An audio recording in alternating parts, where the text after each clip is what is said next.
자, 카타르 월드컵 최종 예선 A조 마지막 경기였습니다. 아랍에미리트 두바이에 위치한 알막툼 스타디움에서 펼쳐졌는데요. 근데 경기 결과가 0대1, 대한민국의 아쉬운 패배로 끝이 나고 말았습니다.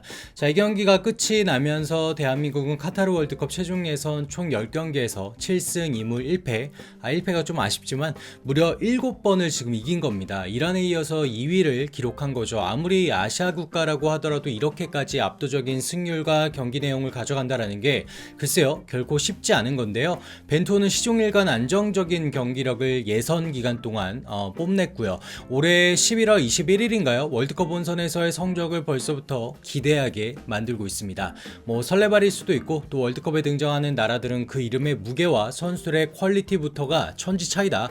물론 맞는 말이죠. 하지만 그만큼 현재 벤투호의 기세가 매우 좋고 선수들 간의 호흡이 정말 남다르기 때문에 그 어느 때보다도 기분 좋은 상상을 하게 만들어주는 현재 대한민국 대표팀이 아닌가 싶습니다. 그리고 오늘 경기 시작하기 전부터 자신감이 더 넘칠 수밖에 없었던 이유가 두 팀의 상성입니다. 대한민국은 아랍에미리트를 상대로 역대 20번 만나서 13승 5무 2패. 이거는 그야말로 압도적인 우세를 기록하고 있구나. 아랍에미리트를 만나서 그리 어려웠던 경험이 거의 없습니다. 그럼에도 경기 전부터 벤투 감독은 최강의 전력으로 선발 출전 라인업을 짜서 무조건 이기겠다라는 당당한 의지를 밝혀서 화제를 모으기도 했습니다.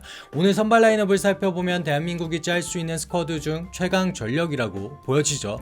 지난 이란전하고 비교해봤을 때 골키퍼인 조현우 선수 정도만 바뀌었고 수비라인 김진수, 김영권, 김민재, 김태환 동일하고요. 수비를 보호하는데 정우영 선수를 바꿔서 이재성과 권창훈이 2선에서 활발한 움직임을 가져가겠죠. 그리고 공격 세 자리는 왼쪽에 국가대표팀 에이스 손흥민, 그리고 우측에는 물오른 감각을 뽐내는 황희찬, 최전방에는 부동의 원톱 황의조 선수가 나왔습니다.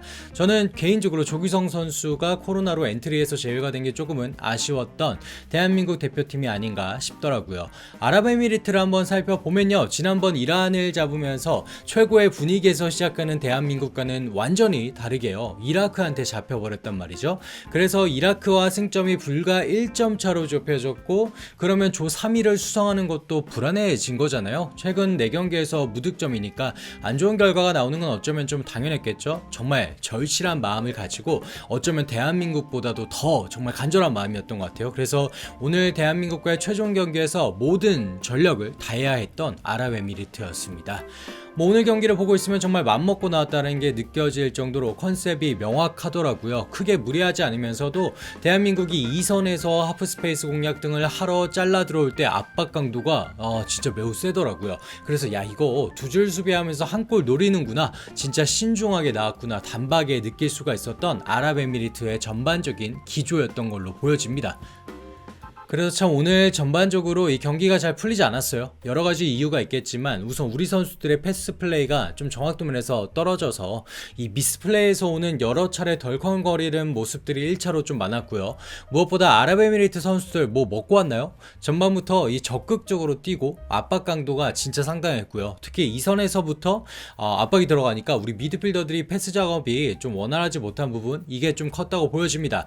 아무래도 간절함에서 오는 좀 동기부여가 확 있을 거고 또 본인들의 홈이잖아요. 관중들의 뜨거운 응원에 힘입은 이 에너지의 분출이라고 봐야 맞을까요? 그래서 비교적 쉽게 풀어가지 않을까라는 우리의 예상과는 좀 다르게 오늘 경기 정말 힘겹게 좀 내용을 가져갔습니다. 근데 이 경기가 좀 팀 전술을 해서 오는 어려움도 분명히 있었지만 대단히 어수선하지 않았나요 여러분들? 경기 어떻게 보셨는지 모르겠는데 이 심판이 전반에만 한두 차례 VAR을 좀 보는데 이게 일반적인 케이스로 VAR 보는 게 아니라 이걸 왜 보나 싶을 정도였어요. 또 이것 때문에 우리가 분위기를 끌어올리는 상황에서 촥 가라앉는 경우가 분명히 발생한 거 있었고 그리고 가장 웃긴 게 광고판이었어요.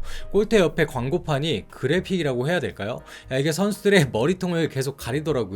이게 신개념 메타버스 광고도 아니고 너무 신경 쓰이고 거슬리더라고요. 뭐랄까요? 가지가지 한다. 어수선한 경기였다. 이렇게 좀 평을 내리고 싶네요. 그리고 그 어수선함이 계속 이어진 걸까요? 두 팀의 첫 골은 아랍에미리트에서 먼저 나왔습니다. 수비 경합에서 공이 뒤로 빠졌고 쇄도하던 2002년생 하렙 압둘라 선수가 그대로 밀고 들어가면서 대한민국의 골문을 열어버렸어요.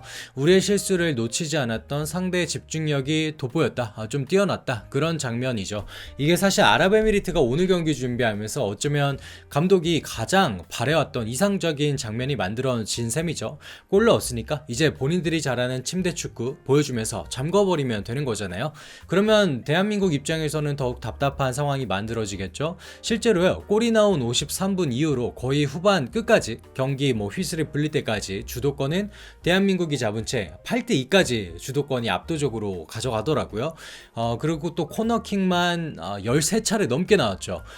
그렇지만 결정적인 장면은 딱히 나오지 않았어요. 벤투 감독도 우측 풀백인 김태환을 빼고 공격수 역할을 볼 수 있는 조영욱을 집어넣는 등 좀 더 공격적으로 임하려고 했지만 아랍에미리트 골문을 여는 게 정말이지 쉽지가 않더라고요.